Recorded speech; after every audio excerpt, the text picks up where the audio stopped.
السلام علیکم dear student, آج ہم کلاس 6 کا اسلامیت کا سمر پیک سولو کریں گے۔ پیج نمبر 15 پر آ جائیں۔ پیج نمبر 15 پر ہمارے پاس سرگرمی نمبر 1 ہے۔ سرگرمی نمبر 1 میں ہمارے پاس 2 کالم ہیں، ایک ہے توحید کی وجہ سے انسان میں پیدا ہونے والی خوبیاں اور دوسرا ہے توحید کے انکار کی وجہ سے انسان میں پیدا ہونے والی خامیاں۔ سب سے پہلے پیدا ہونے والی خوبیاں میں آ جائیں۔ توحید یعنی ایک خدا کی عظمت اور وحدانیت پر ایمان لانا ہے، اس سے درج ذیل خوبیاں پیدا ہوتی ہیں: اخلاقیات، صبر و شکر، امن و امان وغیرہ۔ آگے ہے نیکسٹ کالم، توحید کے انکار کی وجہ سے انسان میں پیدا ہونے والی خامیاں۔ نمبر 1 پر ہے شرک، تشریک، کفر، ریاکاری اور غفلت۔ آگے پیج نمبر 16 پر آ جائیں۔ پیج نمبر 16 پر ہمارے پاس سرگرمی نمبر 2 ہے۔ سرگرمی نمبر 2 میں ہمارے پاس ہے درسگاہ صفا۔ کوشچن ہے ہمارے پاس درسگاہ صفا کا مختصر تعارف، مقصد اور اس کے دنیاوی و اخروی فوائد اپنے الفاظ میں تحریر کیجیے۔ سب سے پہلے تعارف پر آ جائیں۔ صفا کا تعارف: صفا درسگاہ وہ جگہ ہے جہاں علمی تعلیم کے ساتھ ساتھ دینی تعلیم بھی فراہم کی جاتی ہے۔ یہاں طلباء کو علمی مضامین کے علاوہ اخلاقی اور دینی تعلیم بھی دی جاتی ہے۔ اس کا مقصد طلباء کو دنیاوی اور اخروی طور پر تربیت دینا ہوتا ہے۔ آگے ہے صفا کا مقصد: صفا درسگاہ کا مقصد طلباء کو دینی تعلیم فراہم کرنا ہے۔ یہاں علمی مضامین کے علاوہ دینی تعلیم بھی فراہم کی جاتی ہے جو ان کی اخروی ترقی اور دنیاوی زندگی میں رہنمائی کرتی ہے۔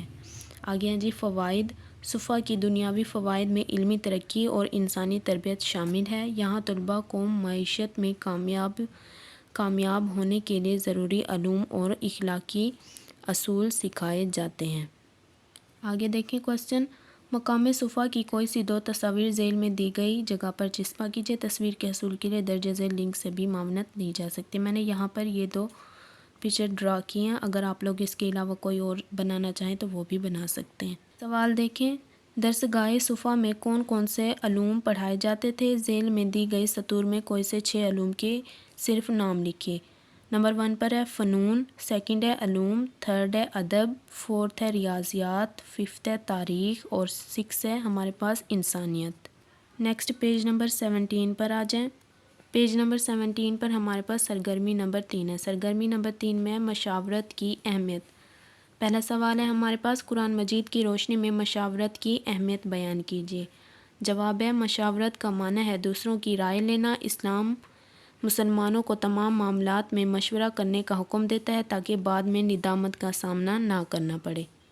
دوسرا سوال ہے ہمارے پاس، احادیث مبارکہ کی روشنی میں مشاورت کی اہمیت بیان کیجیے۔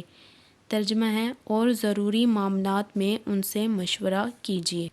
تیسرا سوال دیکھیں، آپ کے خیال میں مشورہ کیوں ضروری ہے؟ اس کا جواب ہے مشورہ اس لیے ضروری ہے تاکہ بعد میں ندامت کا سامنا نہ کرنا پڑے۔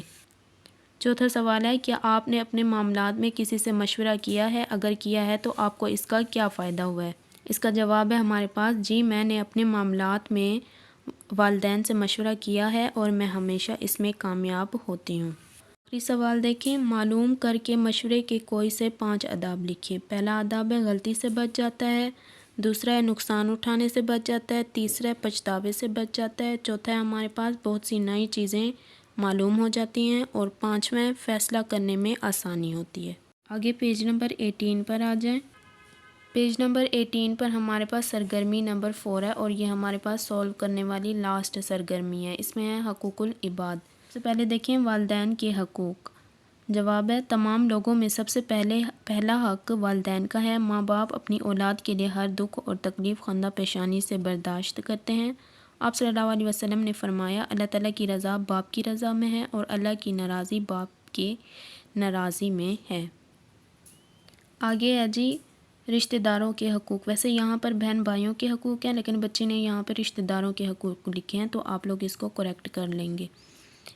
والدین رشتہ داروں کے حقوق: والدین اور بہن بھائیوں کے بعد انسان کا قریبی تعلق خونی رشتہ داروں سے ہوتا ہے۔ ان میں چچا، تایا، ماموں اور ان کی اولاد شامل ہے۔ اللہ تعالیٰ کا ارشاد ہے اور رشتہ دار کو اس کا حق ادا کرو۔ لاسٹ ہے بہن بھائیوں کے حقوق۔ بڑے بہن بھائیوں کی عزت و احترام کرنا اور ان کا کہنا ماننا اسی طرح ضروری ہے جیسے ماں باپ کا حکم ماننا ضروری ہے۔ نبی اکرم صلی اللہ علیہ وسلم نے فرمایا کہ بڑے بھائی کا حق چھوٹے بھائی پر ایسے جیسے باپ کا حق اپنے بیٹے پر۔